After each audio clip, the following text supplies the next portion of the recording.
Bem-vindos à aula de hoje, eu sou o professor Rubens e você está numa aula de Física. Hoje nós vamos falar sobre magnetismo, conhecer um pouco mais sobre ímãs e como eles funcionam. Na descrição desse vídeo vai ter uma apostila com essa explicação e alguns exercícios para você. Vamos começar definindo o que é o magnetismo. Magnetismo é a propriedade que certos materiais têm de atrair objetos constituídos de outros materiais similares, por assim dizer. Seria mais ou menos dizer o seguinte, como eu falei no início, os ímãs. Os ímãs atraem ferros. Por quê? Porque é uma propriedade que esta pedra tem. Tá? Essa pedra, e por que eu chamei de pedra? Porque os primeiros ímãs eram pedras, magnetitas. Essa pedra que você está vendo aí.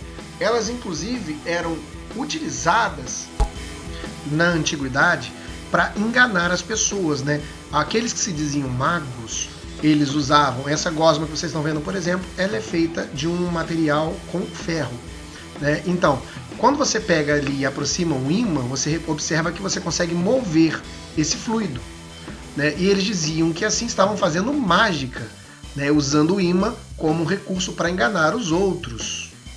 E hoje em dia nós podemos dar a certos materiais propriedades magnéticas, propriedades de ímãs. Esses são ímãs artificiais. Até escolhi esse formato aí tradicional de desenho animado para vocês identificarem que este é um ímã artificialmente criado para indústrias e provavelmente para alguma empresa ou algum trabalho. Então, dois tipos de pedras, de materiais magnéticos. Os naturais, raros de encontrar, e os artificiais, criados na atualidade. Os ímãs, né, as propriedades magnéticas podem ser permanentes. Quer dizer, não perde essa propriedade em definitivo, mas apenas temporariamente. Nesse caso aqui, por exemplo, a gente pode ver que esse ímã ele vai perder a propriedade magnética. Como é que faz isso? Ele vai aquecer. Aquecido, o ímã deixa, né, ele perde a sua propriedade, vai desmagnetizar e então cair, porque ele não consegue mais grudar como ele fez antes. Temporal, ele adquire uma propriedade magnética temporariamente, quer dizer, tem certos momentos em que aquele material é magnético, tem certos momentos que ele não é magnético, e o eletroímã, que ele adquire uma propriedade magnética porque aplica-se sobre ele uma corrente elétrica que gera um campo magnético. Para criar alguns ímãs, existem técnicas que a gente chama de técnicas de imantação, né? Para criar ímãs, a primeira técnica que a gente tem é a imantação por indução. Tá? A segunda técnica é a por atrito, a imantação por atrito. E a terceira técnica por eletrização ou eletricidade, por indução. Estes pregos não são ímãs, mas como eles estão muito próximos de um ímã, eles absorvem essa propriedade magnética e acaba funcionando como um novo ímã. Aqui a gente vai ver, por exemplo, uma barra de ferro pegando uma limalha de ferro. Por que ela faz isso? Porque na mão direita dele tem um ímã, que tornou a barra um ímã. Quando ele afastar esse ímã com a mão direita, repara que a limalha começa a cair. O segundo é por atrito. O que quer dizer isso? Quando você fricciona um ímã ou um material que tenha propriedades magnéticas e ele torna aquilo um elemento magnético, ok? E ele vai passar a funcionar como um ímã. E nem precisa ser um material magnético. Esse plástico, por exemplo, que ele está segurando, ele vai magnetizar. Ele vai dar uma propriedade magnética para o plástico para tentar grudar esse papelzinho de cima da mesa. Como é que ele vai fazer isso? Ele vai pegar uma folha de papel comum e esfregar em cima do plástico. Quando ele faz esse movimento, ele está dando uma carga magnética ali. Ele está organizando de maneira que fique magnetizado. E agora, na hora que ele pega esse plástico e coloca em cima do papel picado, ele gruda. Por quê? Porque o plástico tornou-se magnético. Ele recebeu uma propriedade magnética. O último deles é a imantação por eletrização ou por eletricidade. né? Como a gente vê aqui nesse modelo, a gente tem um prego envolvido em fio. Ao ligar a bateria, nesse caso uma pilha, esse prego passa a assumir uma propriedade eletromagnética. Fica mais ou menos assim. Quando a eletricidade passar pelo fio que está enrolado no prego, essa eletricidade vai gerar um campo magnético em volta desse prego.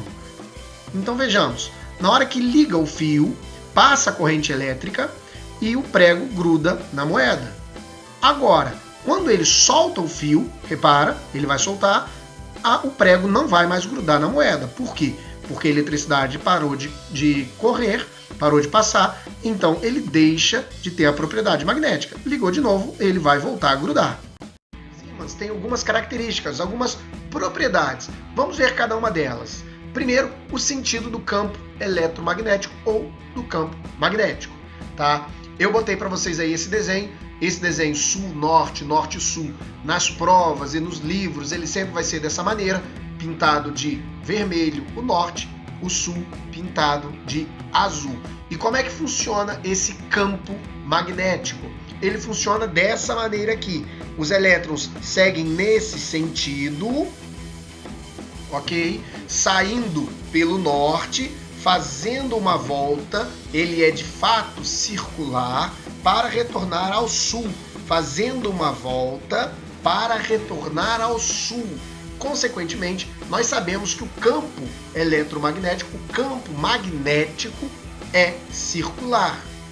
A gente pode ver também isso nesse pequeno aparelho. Repara, por que o globo está flutuando? Ele está flutuando porque tem uma capacidade, um equilíbrio magnético ali, né? Tem norte com sul, sul com norte, ele entra num ponto de equilíbrio. Exatamente assim que funciona o trem-bala. Ele fica flutuando levemente acima da linha para poder empurrar para frente. E é isso mesmo. O trem-bala fica flutuando em cima do trilho, a parte da linha da frente puxa o trem-bala e a parte de trás empurra o trem-bala. Enquanto isso, ele flutua. Sem atrito, corre muito mais rápido. Como nessa pequena decoração. Bom, fica muito evidente quando você vê o formato arredondado que esse magnetismo puxa. Por isso até que os planetas têm esse formato arredondado. Mas magnetismo dos planetas a gente vai falar na próxima aula, no próximo vídeo. Outra propriedade é a que deixa os ímãs mais famosos, as de atração e repulsão. Como nós podemos ver aqui no diagrama, se nós tentarmos aproximar o polo norte do polo sul, os ímãs irão se aproximar. Se nós tentarmos aproximar norte com norte e sul com sul, ele vai se repelir.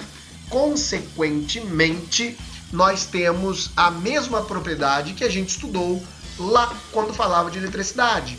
Cargas de mesmo sinal se repelem, carga de sinais opostos se atraem. O princípio é o mesmo no ímã. Repara bem como o ímã e a eletricidade têm uma coisa parecida. Por que a gente fala isso? Porque de fato a gente descobre no futuro que o eletromagnetismo está envolvido, né? A eletricidade e o magnetismo é uma coisa só. Então, vamos ver o exemplo aqui no vídeo do professor Alaor. Ele vai colocar esse ímã, repara, a polaridade norte, né, a vermelha, para cima. Quando ele botar o próximo ímã, ele vai propositadamente colocar o vermelho para baixo, quer dizer, para gerar a repulsão. E o ímã vai ficar ali flutuando.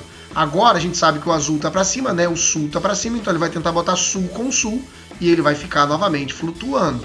Isso são propriedades magnéticas da repulsão. É assim que eles fazem os trilhos do trem-bala. E é assim também que eles dão tanta velocidade para o trem-bala, que é fazendo o ímã empurrar para frente, como ele vai fazer agora. Agora, se ele inverte, que é a próxima etapa, ele passa a botar norte contra sul e o ímã tende a grudar. E mais uma vez norte contra sul e gruda mais uma vez. Né? Esse é o vídeo aí do nosso colega, o professor Alaor. Para encerrar, vamos falar sobre algo que não existe: monopolo magnético. Monopolo magnético diz o seguinte, ou tenta dizer o seguinte, que existiria um material que tenha características eletromagnéticas com um único polo, ou seja, apenas o polo norte ou apenas o polo sul. E isso não existe. Se você pega um ímã grande como esse e parte ele exatamente no meio, ele automaticamente já cria um ímã novo, com norte e sul, norte e sul. 2 ímãs, você partiu ele em 2. Se você partir novamente, ele vai criar norte, sul, norte, sul, norte, sul. Você não consegue, em hipótese alguma, partir um ímã e gerar apenas o polo norte, apenas o polo sul. Espero que vocês não tenham nenhuma dúvida. Se tiverem, manda pra gente. Baixa os exercícios. Bora trabalhar!